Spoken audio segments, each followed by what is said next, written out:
The restaurant was full that evening, the kind of full that made the air feel warm despite the soft hum of the air conditioning. Crystal glasses clinked gently, silverware tapped against porcelain plates, and low conversations blended into a steady murmur of wealth and comfort. It was the kind of place where people came to be seen, not just to eat. Expensive suits, elegant dresses, polished shoes. Every detail screamed money. Daniel moved carefully between the tables, balancing the plates on one arm and a tray in the other. He had mastered this balance over the years, not because he loved the job, but because he had no choice. At 34, he was a single father with a 7-year-old daughter waiting for him at home. Every step he took, every shift he worked was for her. His uniform was clean but worn, pressed that morning with the same attention he gave it every day. The black vest fit a little loose, the white shirt slightly faded from too many washes. His shoes were polished, though the soles were thin. He kept his head down, his expression calm, professional, invisible. That was how you survived in places like this.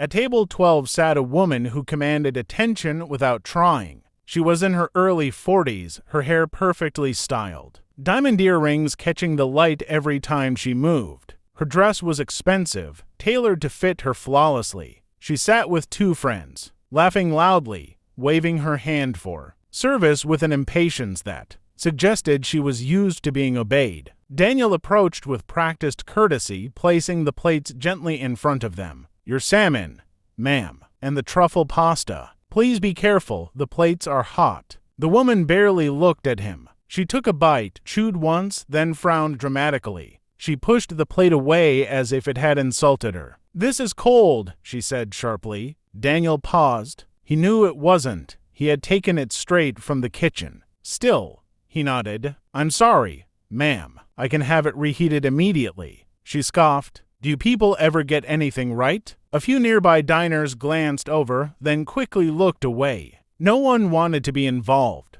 Daniel kept his voice steady. "I'll fix it right away." As he reached for the plate, she suddenly stood up. In one swift, shocking motion, her hand came across his face. The sound of the slap cracked through the restaurant like a gunshot. Everything stopped. Conversations died mid-sentence. Forks froze in midair. Someone near the window gasped softly. Daniel staggered half a step, the sting blooming across his cheek, heat rushing to his ears. For a moment, the world narrowed to the pulse in his jaw and the metallic taste in his mouth. The woman's chest rose and fell. "Don't touch my plate," she snapped. "Learn your place." Silence swallowed the room.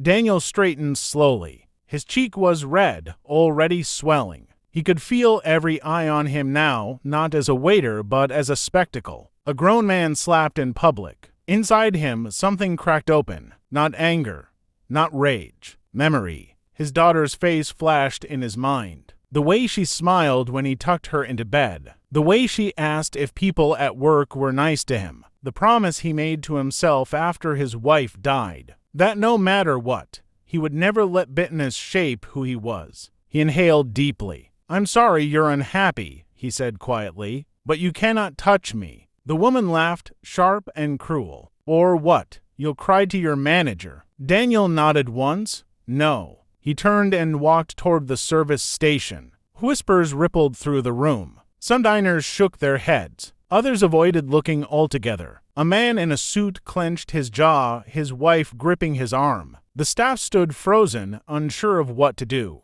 The manager hesitated behind the bar, calculating, weighing money against dignity. Daniel stopped at the station, closed his eyes for a brief second, then reached into the inside pocket of his vest. He pulled out a folded piece of paper. Not a complaint form, not a resignation letter. A photograph slipped out first, landing on the counter. It showed a little girl with messy hair and a bright smile, missing one front tooth. Daniel picked it up, looked at it, and then folded it back into his pocket. He took the paper and walked back into the dining room. The woman smirked when she saw him return. "What now?" Daniel stood tall, his voice calm but carrying across the room. "I was asked once why I stay quiet when people are cruel. Why don't fight back?" The manager stepped forward. "Sir, maybe we should." Daniel raised a hand gently, not breaking eye contact with the woman. I stay quiet because I'm teaching my daughter how a good person behaves. The room was so silent you could hear the hum of the lights. He unfolded the paper. This restaurant, he continued, sits on land that used to be part of a small medical complex, one that treated children with rare autoimmune disorders. The woman's smile faltered slightly. What does that have to do with anything?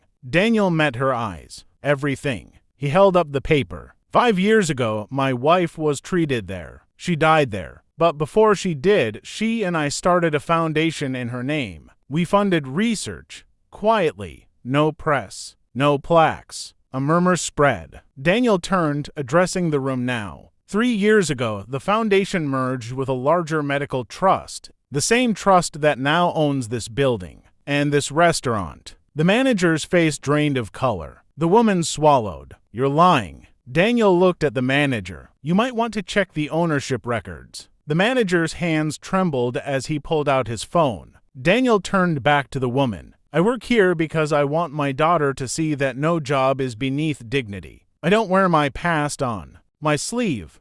I don't announce what I've lost or what I've built. He gestured gently to his cheek. But I will not allow her to learn that money gives you the right to hurt people. The manager's voice cracked. It's true. The woman staggered back into her chair as if the floor had shifted beneath her. Daniel folded the paper carefully and placed it on the table. You slapped me because you thought I was powerless. He leaned in slightly, lowering his voice. The only thing you proved tonight is that kindness is rarer than wealth. No one spoke. No one breathed. Daniel straightened, turned, and removed his vest. He placed it neatly over his arm. I won't be serving you anymore, he said calmly, but I forgive you. Forgive? The word hit harder than any slap. He walked toward the exit. As he passed the table, something unexpected happened. A man stood, then a woman, then another. One by one, people rose to their feet, not clapping loudly, not dramatically, but standing, silent, respectful. The woman at table 12 sat frozen, her face burning,